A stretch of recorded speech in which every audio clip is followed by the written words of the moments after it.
നമസ്കാരം. ഇന്നത്തെ പ്രധാന 10 വാർത്തകളിലേക്ക്. പഹൽഗാം ഭീകരാക്രമണത്തിന് മറുപടിയായി പാകിസ്ഥാനിലും പാക് അധിനിവേശ കശ്മീരിലുമായി 9 ഇടങ്ങളിലെ ഭീകര കേന്ദ്രങ്ങളിൽ ഇന്ത്യൻ സൈന്യത്തിന്റെ മിന്നൽ മിസൈൽ ആക്രമണം. 12 ഭീകരർ കൊല്ലപ്പെട്ടെന്നും 55 പേർക്ക് പരിക്കേറ്റെന്നും വിവരമുണ്ട്. ഇന്ന് പുലർച്ചെ 1:44 ഇന്ത്യയുടെ കര, നാവിക, വ്യോമസേനകൾ സംയുക്തമായി ഓപ്പറേഷൻ സിന്ദൂർ എന്ന പേരിട്ട ദൗത്യം നടത്തിയത്. മുസാഫർബാദ്, ബഹവൽപൂർ, കോട്ട്ലി, മുരിഡ് എന്നിവിടങ്ങളിലെ കേന്ദ്രങ്ങളിലാണ് ആക്രമണമെന്നാണ് ലഭിക്കുന്ന വിവരം. ലഷ്കർ-ഇ-തയ്ബയുടെ ആസ്ഥാനമാണ് മുരിഡ്. പുൽവാമ ആക്രമണത്തിന്റെയും സൂത്രധാരൻ മസൂദ് അസ്ഹർ നേതൃത്വം നൽകുന്ന ജെയ്ഷെ മുഹമ്മദിന്റെ ആസ്ഥാനമാണ് ബഹവൽപൂർ. ആക്രമണത്തിന് പിന്നാലെ നീതി നടപ്പാക്കിയെന്ന് കരസേന പ്രതികരിച്ചു. പാകിസ്ഥാന്റെ സേനാ കേന്ദ്രങ്ങളെ ആക്രമിച്ചിട്ടില്ലെന്നും ഭീകര താവളങ്ങളെയാണ് ലക്ഷ്യമിട്ടതെന്നും സൈന്യം. പാകിസ്ഥാനിലെ ബവൽപൂരിൽ ഇന്നു രാവിലെ ഇന്ത്യൻ സൈന്യം നടത്തിയ വ്യോമാക്രമണത്തിൽ കൊല്ലപ്പെട്ടവരിൽ ജെയ്ഷെ തലവൻ മസൂദ് അസ്ഹറിന്റെ ബന്ധുക്കളും സഹോദരി ഉൾപ്പെടെ കുടുംബത്തിലെ 10 പേരാണ് ഭവൽപൂരിലെ ഭീകര ക്യാമ്പിൽ കൊല്ലപ്പെട്ടതെന്നാണ് റിപ്പോർട്ട്. അസ്ഹറിന്റെ മൂത്ത സഹോദരിയും ഭർത്താവും അനന്തരവനും ഭാര്യയും മറ്റൊരു അനന്തരവളും അടക്കമുള്ളവരാണ് കൊല്ലപ്പെട്ടതെന്ന് BBC ഉർദു റിപ്പോർട്ട് ചെയ്തു. പാകിസ്ഥാനിലെ ഭീകര ക്യാമ്പുകളെ ലക്ഷ്യം വെച്ച് ഇന്ത്യൻ സൈന്യം നടത്തിയ ആക്രമണത്തിൽ പ്രതികരണവുമായി ചൈന രംഗത്ത്.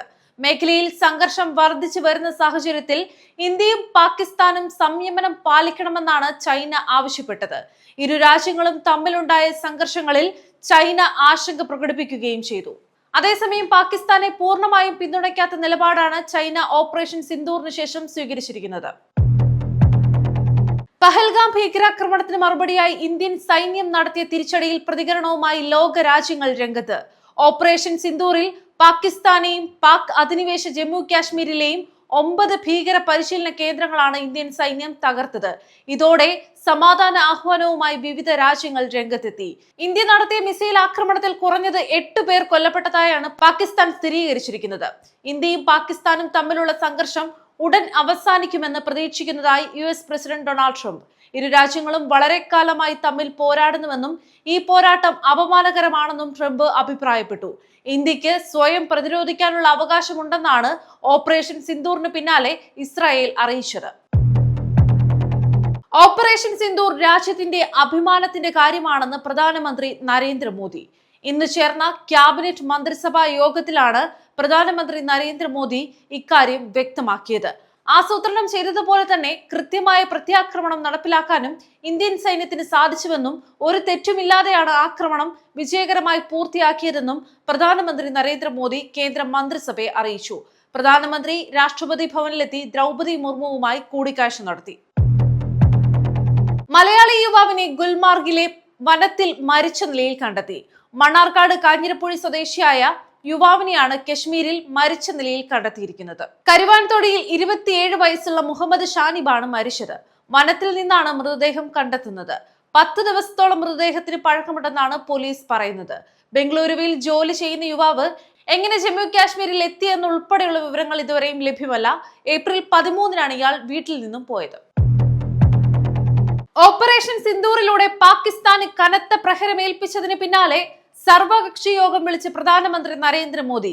നാളെ 11 മണിക്ക് യോഗം ചേരുമെന്നാണ് കേന്ദ്രമന്ത്രി കിരൺ റിജിജു എക്സ് പ്ലാറ്റ്ഫോമിലൂടെ അറിയിച്ചത്. ഇതര രാജ്യങ്ങളുമായി അതിർത്തി പങ്കിടുന്ന സംസ്ഥാനങ്ങളുടെ മുഖ്യമന്ത്രിമാരുമായും കേന്ദ്ര ആഭ്യന്തരമന്ത്രി അമിത്ഷാ കൂടിക്കാഴ്ച നടത്തി. ജമ്മു കാശ്മീർ, പഞ്ചാബ്, രാജസ്ഥാൻ, ഗുജറാത്ത്, ഉത്തരാഖണ്ഡ്, ഉത്തർപ്രദേശ്, ബീഹാർ, സിക്കിം, പശ്ചിമ ബംഗാൾ എന്നീ സംസ്ഥാനങ്ങളിലെ മുഖ്യമന്ത്രിമാർ, DGP, ക്യാബിനറ്റ് സെക്രട്ടറിമാർ അടക്കമുള്ളവരുമായാണ് അമിത്ഷാ കൂടിക്കാഴ്ച നടത്തിയത്. അതിർത്തിയിൽ പാക് പ്രകോപനം തുടരുന്ന സാഹചര്യത്തിലാണ് ഓൺലൈൻ വഴി ഉന്നതതല യോഗം ചേർന്നത്. ഇന്ത്യ പാകിസ്ഥാൻ ബന്ധം വഷളായതോടെ ഏതു സാഹചര്യത്തെയും നേരിടാൻ പൊതുജനങ്ങളെ സജ്ജരാക്കുന്നതിനുള്ള മോക്ക് ഡ്രിൽ അവസാനിച്ചു. അഗ്നിശമന സേനയ്ക്കായിരുന്നു മോക്ക് ഡ്രില്ലിന്റെ ചുമതല. കേരളത്തിൽ 126 ഇടങ്ങളിലാണ് മോക്ക് ഡ്രിൽ നടന്നത്. എയർ വാർണിംഗ് ലഭിച്ചതോടെ ജില്ലാ ആസ്ഥാനങ്ങളിൽ സൈറൻ മുഴങ്ങി. ഷോപ്പിംഗ് മാളുകൾ, സിനിമാ തിയേറ്ററുകൾ എന്നിവയുൾപ്പെടെ തിരക്കേറിയ സ്ഥലങ്ങളിലാണ് ഡ്രിൽ സംഘടിപ്പിച്ചത്. അടിയന്തര സാഹചര്യത്തിൽ ജനങ്ങളെ സുരക്ഷിത സ്ഥാനങ്ങളിലേക്ക് മാറ്റാനുള്ള ഡ്രില്ലും ഇതിന്റെ ഭാഗമായി നടന്നു. മോക്ക് ഡ്രില്ലിന്റെ ഭാഗമായി സംസ്ഥാനത്തെ വിവിധ കേന്ദ്രങ്ങളിൽ ലൈറ്റ് ഓഫ് ചെയ്യുകയും ജനങ്ങളെ ഒഴിപ്പിക്കുകയും ചെയ്തു. 4:30 വരെയായിരുന്നു മോക്ക് ഡ്രിൽ. കഴിഞ്ഞ 3 പതിറ്റാണ്ടായി പാകിസ്ഥാൻ വളർത്തിയെടുത്ത ഭീകര കേന്ദ്രങ്ങളാണ് ഇന്ത്യൻ സൈന്യം തകർത്തതെന്ന് കേണൽ സോഫിയ ഖുറേഷിയും വിംഗ് കമാൻഡർ വ്യോമിക സിംഗും. കൃത്യമായ രഹസ്യാന്വേഷണ വിവരങ്ങളുടെ അടിസ്ഥാനത്തിലായിരുന്നു ഓപ്പറേഷൻ സിന്ദൂർ എന്ന് പേരിട്ട സൈനിക നീക്കം. സാധാരണ ജനങ്ങൾക്ക് അപകടമുണ്ടാക്കാത്ത വിധമാണ് ആക്രമണ കേന്ദ്രങ്ങൾ തെരഞ്ഞെടുത്തതെന്നും ആക്രമണം നടത്തിയതെന്നും അവർ പറഞ്ഞു. ഓപ്പറേഷൻ സിന്ദൂറിനെ പറ്റി ഔദ്യോഗിക വിശദീകരണം നൽകാൻ നടത്തിയ വാർത്താ സമ്മേളനത്തിൽ വിദേശകാര്യ സെക്രട്ടറി വിക്രം മിശ്രയ്ക്കൊപ്പം പങ്കെടുത്ത് സംസാരിക്കുകയായിരുന്നു കേണൽ സോഫിയ ഖുറേഷിയും വിംഗ് കമാൻഡർ വ്യോമിക സിംഗും. പുതിയ മാർപ്പാപ്പയെ തെരഞ്ഞെടുക്കുന്നതിനുള്ള കോൺക്ലേവ് ഇന്ത്യൻ സമയം രാത്രി 8-ന് തുടങ്ങി. വോട്ടവകാശമുള്ളവരിൽ 133 കർദിനാൾമാർ കോൺക്ലേവിൽ പങ്കെടുക്കാനായി എത്തി. 89 വോട്ട് ലഭിക്കുന്ന ആളാണ് കത്തോലിക്ക സഭയുടെ അടുത്ത ഇടയൻ. വോട്ടവകാശമുള്ളവരും ഇല്ലാത്തവരുമായ കർദിനാൾമാർ ഇന്ത്യൻ സമയം ഉച്ചയ്ക്ക് 1:30-ന് സെന്റ് പീറ്റേഴ്സ് ബസിലിക്കയിൽ ബലിയർപ്പിക്കും.